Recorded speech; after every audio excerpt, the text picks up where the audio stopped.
போராடி கஷ்டப்பட்டு நம்ம மாமியாரை காப்பாற்றணும் ஓடி வர நம்ம துளசியோட கதையை தாங்க பார்க்க போகிறேன். நண்பான இனி உறவுகளுக்கு வணக்கங்க. இங்கே பவானி வந்துடுறான். ஏய், என்னடி நினச்சிட்டு இருக்க? நான் உன்னை அவ்வளோ சீக்கிரம் உன் மாமியாரை காப்பாற்ற விட்டுருவேனான்னு கையை பிடிச்சி இழுக்க அப்படியே அடிச்சு பிடிச்சி ஓடுறாங்க. வாழ்க்கையை நீ எல்லைக்கே ஓடிட்டு இருக்காங்க. துளசி பவானி என்ன பண்ணுறான், தான் கூட வந்த ஆளை வந்து இங்கே பார், அவளை எப்படியாவது கடத்தி குண்டு கட்ட தூக்கிட்டு வந்துருங்கடா அப்படிங்கிறாங்க. ஆனால் பார்த்தீங்கன்னா அந்த பொருளை கொடுக்க விடாமல் பண்ணுறாங்க. மருந்தை பிடிச்சி இழுத்து அப்படி தூக்கி போட்டான். அது அம்மன் சன்னதி கருவறைக்குள்ளே போய் விழுந்து ஒரு வழியா மட்டையை எடுத்து அடிச்சு அப்படி அடி பின்னி எடுத்துறாங்க. ஓடிடுறான். நான் அண்ணனோட வர்றேன் அப்படின்னு சொல்லிட்டு ஓடுறான். அம்மாவோட நான் வர்றேன் அப்படின்னு ஸ்கூல் பிள்ளைங்க வர மாதிரி ஓடிடுறான். இங்கே துளசி என்ன பண்ணுறாங்க, வேற வழியே இல்லைன்னு கதவை உடச்சிட்டு உள்ளார போய் எடுக்கிறாங்க. அதை ஒருத்தன் பார்த்துட்டு அந்த ஊருக்காரன் பார்த்துட்டு, யாருமா நீ திருட வந்தியா அப்படின்னு கதவை போட்டிடுறான். ஐயோ அப்படிலாம் இல்லைன்னு நடந்த கதையெல்லாம் சொல்கிறாங்க. ஆனாலும் நம்ப மாட்டேங்கிறாரு. அப்போ தாலியை காட்டு, ஓ மாமியால தான் நீ காப்பாற்ற வந்தா அப்படின்னு கேட்குறாங்க. தாலியை காட்ட முடியாமல் தவிக்கிறாங்க. நீ பொய் தாம்மா நடிக்கிறம்மா, நீ என்ன நகத்திரடியா அப்படின்னு சொல்லிட்டு ஊருக்குள்ள ஆளை போய் கூப்பிட போயிடுறாரு. சரி, இந்த அம்மாவை எப்படியாவது துளசியை எப்படியாவது ஒரு பாம்பு வந்து காப்பாற்றும், இல்லை அம்மன் வந்து காப்பாற்றும் அப்படின்னு பார்த்தா கடைசியாக ஊர் ஆளுகளை கூட்டிகிட்டு வந்துட்டு இருக்காங்க. அந்த மருந்து கொடுத்தாங்க இல்லையா, அந்த வீட்டில் ஒரு அம்மா இருந்தாங்க. அந்த அம்மா வந்துடுறாங்க. வந்ததுக்கப்புறம் இவங்க கத்திக்கிட்டே இருக்கிறாங்க, காப்பாற்றுங்கன்னு. துளசி குரலை கேட்டுட்டு கதவை திறந்து வராங்க. உள்ளுக்கு போய் பார்த்தா அந்த பொண்ணு அப்படி காப்பாற்றுங்கன்னு சொல்லிட்டு ஒரு மயக்கத்தில் விழுந்து கிடக்குறாங்க. கரெக்டாக சின்ன தம்பி வந்துடுறாங்க. என்னாச்சு அப்படின்னு சொல்லல, பாவம் அந்த பொண்ணு இப்படி விழுந்து கிடக்குதுப்பா அப்படின்னு சொல்ல அவங்க எல்லாரும் அங்கே ஆள்களை கூட்டிகிட்டு வந்துட்டு இருக்காங்க கோயிலுக்குள்ளே. ஐயோ, இந்த பொண்ணு கழுத்தில் தாலி இல்லையே, தாலி இல்லைன்னா இந்த ஊருக்காரங்க சும்மா விட மாட்டாங்களே, இந்த கருவறைக்குள்ள வரக்கூடாதே, என்னங்கடா ஒவ்வொரு லாஜிக்காக பண்ணுறீங்க அப்படின்னு தான் கேட்க தோணுது. துளசி மயங்கி கிடக்குறாங்க. இப்போ என்ன பண்ணுறது ஒன்றும் புரியலையே அப்படிங்கிற சாமியை டிடிடின்னு காமிக்கிறாங்க. இப்போ அம்மன் சாமியை பார்த்தாலே ஒரு புல்ல இருக்குது. ரொம்ப மகமாயி மாரியம்மன்னா எனக்கு ரொம்ப பிடிச்ச சாமியில் ஒன்றுன்னு சொல்லலாம். எங்கள் ஊர் புதுக்கோட்டையில் இருக்குங்க திருவப்பூர் மாரியம்மன். காலம் அறிந்து செய்வாள் முத்து மாரியம்மா அப்படின்னு ஒரு வசனம் இருக்குது. அதில் நல்லாயிருக்கும், அதை பார்க்கையில புல் அரிக்கும். அப்படி காமிக்கிறாங்க. இப்போ என்ன பண்ணுறது அப்படிங்கிற போய் தாலி எடுத்துகிட்டு வா போ அப்படின்னு சின்ன தம்பியை சொல்கிறாங்க. சின்ன தம்பி வந்துட்டு, என்னங்கம்மா சொல்கிறீங்க, அட போப்பா, அதுங்க வர்றதுக்குள்ளே இப்போ கழுத்தில் தாலியை கட்டணும் அப்படிங்கவும் ஓடி போய் எடுக்கிறாரு. பதட்டத்தோடு வராரு. இப்போ என்ன பண்ணலாம், அப்படியே தாலியை ஏன் சின்ன தம்பி தான் கட்டணுமா, இந்த அம்மா கட்டக்கூடாதா? ஆனால் இவங்களோட சாமி கணக்கு ஏற்கனவே சொல்லியிருக்காங்க இல்லையா, துளசி அம்மா ஜாதகம் பார்க்கையில இந்த ஏதோ தேதி குறிப்பிட்டு இதுக்குள்ளே அவன் பொண்ணுக்கு கல்யாணம் நடக்குன்னு சொன்னாங்க இல்லையா, அதே மாதிரி தாங்க. அதுவும் சாமி சன்னதியில் வச்சு சாமி கழுத்தில் அந்த மாலை, அதாவது தாலி, அதை பார்த்து அப்படியே புல்லரிக்கணும் தான். என்ன பண்ணாங்க, சின்ன தம்பி தாலியை கட்டிடுறாரு. கட்டையில் அவங்களுக்கு சுயநினைவு வந்துடுது. அப்படியே முழிச்சு பார்க்குறாங்க சின்ன தம்பின்ட்டு. ஆனாலும் அவங்களுக்கு உள்ளுக்குள்ள சந்தோஷம் தான், ஏன்னா தனக்கு மனசுக்கு பிடிச்சவங்க தானே. ஆனாலும் கோவம் வருது. ஐயோ இப்படி பண்ணிவிட்டீங்களே அப்படின்ட்டு அன்பு மேலே நம்ம ஆனந்தி கோவிக்கிறாங்க பார்த்தீங்களா சிங்க பண்ணையில், அந்த மாதிரி மனசுக்குள்ள சந்தோஷம் இருக்குது. ஆனால் பார்க்குறாங்க கரெக்டாக வந்துடுறாங்க. ஓயினுக்கிட்டு அப்போ பார்க்குறாங்களா 3 பேர் எந்திரிச்சு நிற்கிறாங்க. என்னாச்சு அப்படிங்கிற மாதிரி பார்க்க அப்போ தான் அந்த வைத்தியக்கார அம்மா சொல்கிறாங்க, இங்கே பாருங்கள், இந்த பொண்ணு எங்ககிட்ட தான் வைத்தியத்துக்கு மருந்து வாங்கிட்டு வந்துச்சு, பாவங்க அந்த பொண்ணு அப்படிங்கிறாங்க. ஏமா தாலியை காட்ட சொன்னால் அந்த பொண்ணு காமிக்க மாட்டேன்ருச்சு அப்படிங்கிறாங்க. எங்க ஒரு ஆம்பளை யார்கிட்ட எப்படி காமிக்கிறதுன்னு தெரியாமல் பயந்துட்டு போயிருக்கோம். உண்மையிலே அந்த பொண்ணு கழுத்தில் தாலி இருக்குங்க அப்படின்னு சொல்லிட்டு நீ எடுத்து காமிமா, நீ இப்பெல்லாம் வெக்கப்படாத அப்படின்னு சொல்லிட்டு தாலியை எடுத்து காமிக்குது அந்த அம்மாவே. துளசி அந்த தாலி கட்டின அதிர்ச்சியிலேருந்து மீள முடியாமல் இருக்கிறாங்க. சின்ன தம்பி பார்க்குறாங்க. ஓ அப்படியா அப்படின்ட்டு, சரி இந்த அம்மாவோட புருஷன் யார் அப்படின்னு கேட்குறாங்க. இவர் தான் அப்படின்னு சொல்ல, என்னம்மா பொய் சொல்கிறீங்களா, பொய்க்கு மேலே பொய்யா அடுக்குறீங்க, ஐயோ நிஜமா தாங்க அப்படிங்கிறாங்க. ஏமா சொல்லுமா அப்படின்னு கேட்க துளசி என்ன பண்ணுது, வேற வழியே இல்லை. ஆமாம், எனக்கு தாலி கட்டினவர் இவர் தான், ஆக மொத்தம் புருஷன்னு சொல்லலை, தாலி கட்டினவர் இவர் தான் அப்படிங்கிறாங்க. அப்படியே பார்க்குறாங்க, என்னையா பண்ணுறது.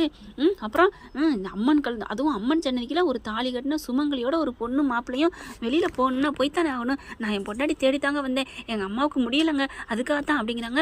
உங்கள் அம்மா யார் அப்படின்னு கேட்க அப்படியே நடுக்கத்தோட உளர போகிறாரு சின்ன தம்பி. டக்குன்னு துளசி இருந்துட்டு வேற பேரை மாற்றி சொல்லிடுது, ஊரையும் மாற்றி சொல்லிடுது. சரி போங்க அப்படின்னு சொல்லிட்டு எல்லாரும் விட்டுறாங்க. ஆனாலும் நிலுமா அப்படின்னு சொல்ல, என்ன அப்படிங்கல, ஏதோ கையில் பார்த்த மாதிரி கையை காமி அப்படின்னு சொல்ல, டக்குன்னு அந்த பிள்ளை என்ன துளசி என்ன பண்ணுது, அந்த வளையலை அப்படியே பிடிங்கிட்டு கையை காமிக்குது. என்ன அப்படின்னு சொல்லிட்டு, இல்லை இப்போ அந்த கையில் ஒரு தண்டை பார்த்தனே அப்படிங்கிறாங்க. இல்லைங்க என்கிட்ட எதுங்க தண்டை, இப்படி நான் சேலை இழுத்து முடிந்தேன்னா அதனால உங்களுக்கு அப்படி தெரிஞ்சிருக்கும், என்கிட்டலாம் ஒன்றும் இல்லைங்க, நாங்கள் ஏழை தாங்க, கிளம்புறோங்க, என் மாமியாவுக்கு முடியலைங்க அப்படின்னு அழுகுறாங்க. இந்த அம்மனே என்னை வழிவிடும், நீங்களே சொல்லுங்களேன் அப்படிங்கிறாங்க. அப்புறமா பார்க்குறாங்க அந்த ஊருக்காரங்க. சரி பொழைச்சி போ அப்படிங்கிறாங்களா. அதுக்கப்புறம் ரொம்ப நன்றிமா அப்படின்னு சொல்லிட்டு அங்கேருந்து கிளம்புறாங்க. சின்ன தம்பியும் துளசியும் வராங்க. வரையிலே சீக்கிரமா நம்ம அத்தையை காப்பாற்றணும் அப்படின்னு சொல்லிட்டு துளசி ஓடுறாங்க. போயிட்டுருக்கீங்களே அவங்களுக்கு ஒரு நினைப்பு வருது. அப்படியே நிற்கிறாங்க. அப்படியே சின்ன தம்பி பார்க்க, என்ன சின்ன தம்பி அப்படிங்கிற மாதிரி தாலியை பார்க்குறாங்க.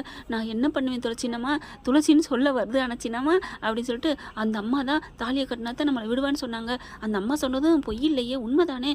இப்போ மட்டும் இந்த தாலி கட்டலாம் என்ன ஆயிருக்கும் அப்படிங்கிற துளசி பார்க்குது. ஆனாலும் என் மனசை நான் கல்லாகிட்டு தாங்க உங்களுக்கு தாலி கட்டினேன் அப்படிங்கிற தூக்கி வாரி போடுது. ஏன் சின்ன தம்பி அப்படின்னு கேட்க, ஆமாம் இந்த கையால் தாலின்னு ஒன்று கட்டினா அது என் அம்மா கழுத்தில் தான் கட்டணும்னு நினச்சிட்டு இருந்தேன். என் அம்முக்கு நான் துரோகம் பண்ணிட்டேன். என் அம்மா என்னை மன்னிச்சிடும் அம்மா. நாளைக்கு என் அம்மா என் கண்ணு முன்னாடி வந்து நின்று நான் உன்னே தானே நினச்சிட்டு இருக்கேன், நீ என்னை விட்டுட்டு எப்படா இன்னொரு கல்யாணம் பண்ண போச்சு அப்படின்னு அவள் கேட்டால் நான் என்ன சொல்லுவேன்? என் முகத்தை நான் எங்கே கொண்டு வச்சுப்பேன்? என் மனசில் காதல் இல்லைன்னு அவள் சொல்லிட்டானா? ஐயோ எனக்கு மனசு கஷ்டமாக இருக்கே அப்படின்னு சொல்லி அழுகுறாங்க. இன்னமும் நம்ம மேலே உயிராக இருக்கானே, நம்ம உண்மையை சொல்லிடுவோமா அப்படின்னு நினைக்கிறாங்க. இங்கே பாரு சின்ன தம்பி, அந்த பொண்ணுக்கு கல்யாணம் ஆயிருந்தா நீ என்ன பண்ணுவ? என் அம்மா அப்படின்னா கல்யாணம் பண்ண மாட்டா. ஐயோ 1க்கு 2 கல்யாணம் ஆயிடுச்சு, இவன் என்ன நினச்சிக்கிட்டே இருக்கானே அப்படின்ட்டு. இங்கே பாரு சின்ன தம்பி, நீ அதெல்லாம் நினைக்காத, அதெல்லாம் ஒன்றும் சொல்ல மாட்டா. அம்மா வந்து நீ கல்யாணம் பண்ணிட்டேன்னு சொன்னால் தான் நல்லா சந்தோஷப்படுவா. அதுவும் நீ கல்யாணம் பண்ண பொண்ணை காமிச்சினா என்னை பார்த்து ரொம்ப ரொம்ப சந்தோஷப்படுவா அப்படின்னு சொல்ல. அப்படிங்களா அப்படிங்கல. ஆமாம் இல்லை எனக்கு மனசாட்சி உறுத்துது ஐயோ அப்படிங்கிறாங்க. சின்னம்மா அப்படிங்கல. என்ன நான் ஒன்று பண்ணட்டுமா? என்ன சொல்லு சின்ன தம்பி. அவங்களுக்காக தானே தாலியை கட்டணும். ஆமாம் அது யாருக்குமே தெரியாது, அதனால் இந்த தாலியை கழட்டிடுவோமா? நீங்கள் பேசாமல் நீங்கள் பாட்டுக்கு இருந்துக்கங்க, நான் பேசாமல் இருந்துக்கிறேன் அப்படின்னு சொல்ல. அப்படி பார்க்குறாங்களா? அதான் கரெக்டு சின்னம்மா அப்படின்னு தாலியில் கையை வச்சுறாரு. பட்டுன்னு கையை பிடிச்சிடுறாங்க நம்ம துளசி. சின்ன தம்பி என்ன பண்ணுற அப்படின்னு சொல்ல. என்ன சின்னம்மா இது உங்களுக்கு பிடிக்காம தானே கல்யாணம் நடந்திருக்கு, வேணா சின்னம்மா நம்ம ஊருக்கெல்லாம் சொல்லவே வேணாம். ஊர் பக்கம்லாம் சொல்லுவாங்க, சொன்னா தான் தீட்டு அப்படின்னு சொல்லுவாங்க, நம்ம எதுவும் சொல்லலை, விட்டுருமா சின்னம்மா அப்படின்னு சொல்ல. எடுங்க தாலியை கழட்டுங்க அப்படின்னு கழட்ட போறாரு. சின்ன தம்பி விடு அப்படின்னு சொல்லிட்டு அப்படியே தடுக்கிறாங்க. என்ன சின்னம்மா அப்படின்னு சொல்லல. வேணாம் அப்படின்னு சொல்லிட்டு இல்லை உங்களுக்கு விருப்பம் இல்லை எனக்கு விருப்பம் இல்லை, இந்த தாலி கழுத்தில் கடக்க வேணாம் அப்படின்னு பறிக்கிறாங்க. ஐயோ நிறுத்து அப்படின்னு சொல்லிட்டு தட்டி விட்டுறாங்க. என்ன சின்னம்மா அப்படின்னு சொல்லல. ஓங்கி ஒரு அறை கொடுக்க போயிடுறாங்க. அப்படியே நிப்பாட்டிடுறாங்க. என்ன சின்னம்மா உங்களுக்கு பிடிச்சது தானே நான் செஞ்சேன் அப்படின்னு சொல்ல. யாருக்கு பிடிச்சது? நான் சொன்னேன்னா இந்த தாலி என் கழுத்தில் கிடக்கிறது தப்பு, எனக்கு பிடிக்கலன்னு. என்ன சின்னம்மா அப்படின்னு சொல்ல. எனக்கு பிடிச்சிருக்கு போதுமா அப்படின்னு கேட்குறாங்க. உங்களுக்கு வேணா பிடிச்சிருக்கலாம், எனக்கு விருப்பமே இல்லை, எனக்கு என் அம்மா கழுத்தில் தான் இந்த தாலி தொங்கணும் அப்படின்னு சொல்ல. ஐயோ மறுபடியும் அதிலே வந்து நிற்கிறானே. சரி சின்ன தம்பி, உன் அம்மா கழுத்தில் அந்த தாலி தொங்குது போதுமா? பொய் சொல்லாதீங்க சின்னம்மா. என்ன சின்னம்மா? ஐயோ நான் அத்தையை காப்பாற்றணும்பா அப்படின்னு சொல்லி வேகமாக ஓடுறாங்க. சின்னம்மா நீங்கள் அந்த தாலியை கழட்டுங்க அப்படிங்கிறாங்க. இங்கே பாரு சின்ன தம்பி, என் கழுத்தில் ஏறினதான் விடு அப்படின்னு சொல்ல. அதெல்லாம் முடியாது அப்படிங்கிறாங்க. அதுக்கப்புறம் பார்க்குறாங்க. சரி போதுமா, நான் இப்போ ஒரு உண்மையை சொல்கிறேன். ஐயோ சொல்ல வைக்கிறானே. இங்கே பாரு இந்த தாலி உன்னோட அம்மா கழுத்தில் தான் கிடக்கு. என்னது ஏன் அம்முவா? நீங்கள் என்ன ஏன் அம்முவா? ஆமாம் அப்படின்னு சொல்லிட்டு சின்ன பிள்ளைகள் நடந்த ஒரு விஷயத்த சொல்கிறாங்க. சொன்னோன்னா அம்மா இந்த இது என் அம்மா தான் சொல்லுவா. என்ன சின்னம்மா சொல்கிறீங்க? ஆமாம் நான் தான் உன் சின்ன தம்பி. இங்கே பாரு என் கையில் கூட ஒரு தழும்பு இருக்குல்ல, அன்னைக்கு சின்ன பிள்ளையில தெரியுமா அப்படின்னு காமிக்க. ஆமாம் அப்போ என் அம்முவா? ஆமாம் சின்ன தம்பி நான் தான் உன்னோட அம்மு அப்படின்னு சொல்கிறாங்க. அப்படியே பார்க்குறாங்க. இல்லை நீங்கள் தாலியை கழட்டி பிடிவங்கிறக்காண்டி பொய் சொல்கிறீங்க. ஐயோ சின்ன தம்பி நான் என்ன சொல்கிறது அப்படின்னு ஊர் பேர் எல்லாத்தையும் தெளிவாக சொல்கிறாங்க. எல்லாத்தையுமே சொல்கிறேன் எல்லாத்தையுமே அப்படின்னு சொல்லிட்டு தடுமாறுறாரு.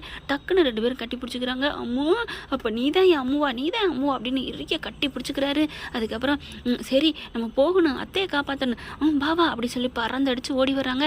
அதுக்கப்புறமா சின்ன தம்பி அப்படின்னு சொல்ல. என்ன இல்லை இந்த தாலி கட்டின விஷயம் சொல்ல வேணாம் அப்படின்ட்டு டக்குன்னு என்ன பண்ணுறாங்க. அப்போ என்ன பண்ண போகிற? தாலியை கழட்ட போறியா? என் உயிரை பண்ணாலும் நான் கழட்டப்பட மாட்டேன், அதெல்லாம் கழட்டக்கூடாது சின்னம்மா. ஐயோ சின்னம்மாங்கிறத முதல் நிறுத்துங்க அப்படிங்கிறாங்க. அதெல்லாம் அப்புறம் பார்த்துக்கலாம், நீங்கள் இப்போ கழட்டக்கூடாது. இங்கே பாரு சின்ன தம்பி நான் இதை ஜாக்கெட்டுக்குள்ளே மறைச்சிக்கிறேன் அப்படின்னு சொல்லி மறைச்சிக்கிறாங்க. பார்க்குறாங்க. நிஜமாவா? ஆமாம் இது இப்போதைக்கு இருக்கட்டும், அப்புறம் பார்த்துக்கலாம் அப்படின்னு சொல்லிட்டு மருந்தை கொண்டுட்டு ஓடி போகிறாங்க. வேகமாக போகிறாங்க. போய் கொண்டு போய் கொடுக்குறாங்க. வந்துட்டிங்களா? எப்படி வாங்கினீங்க? அதெல்லாம் நாங்கள் போராடி வாங்கிட்டோம் அப்படின்னு சொல்லிட்டு கொஞ்சம் மயக்க நிலையில் தான் போகிறாங்க. ஓடுற ஓட்டம் அப்படியே மூச்சு வாங்குது. அதுக்கப்புறம் அவங்க மாமியாருக்கு கொடுக்குறாங்க. அந்த தீர்த்தத்தை அப்படி குடித்தோன்னே கொஞ்சம் புத்துணர்ச்சி வந்துடுது.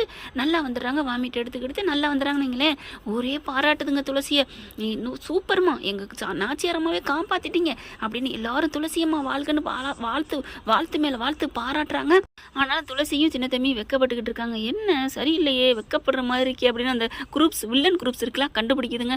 அந்த வில்லிங்களுக்கு தாங்க எல்லாமே தெரியும், நல்லவங்களுக்கு கூட லேட்டாக தாங்க தெரியும். அடுத்து பார்த்தா இந்த ஊரோட நாச்சியம்மாவோட உயிரே காப்பாற்றின துளசியம்மா வாழ்க, அவங்களுக்கு பட்டத்தை கட்டுங்க, பரிவட்டம் கட்டுங்கன்னு சொல்லிட்டு சும்மா ஜெகஜோதியாக கொண்டாடிக்கிட்டு இருக்காங்க. அவ்வளோ ஒரு ஹாப்பியாக. நீ தாலி கட்டின நேரம் எனக்கு எவ்வளோ மரியாதை பாரு. என்ன சின்னம்மா இந்த பாரு, சின்னம்மாலாம் சொல்லாது துளசின்னு கூப்பிடு அப்படின்னு சொல்கிறாங்க. சின்ன தம்பி ஐயோ எனக்கு வராதே, அதெல்லாம் நம்மள சொல்லு அப்படிங்கிறாங்க. துளசி அப்படின்னு சொல்ல.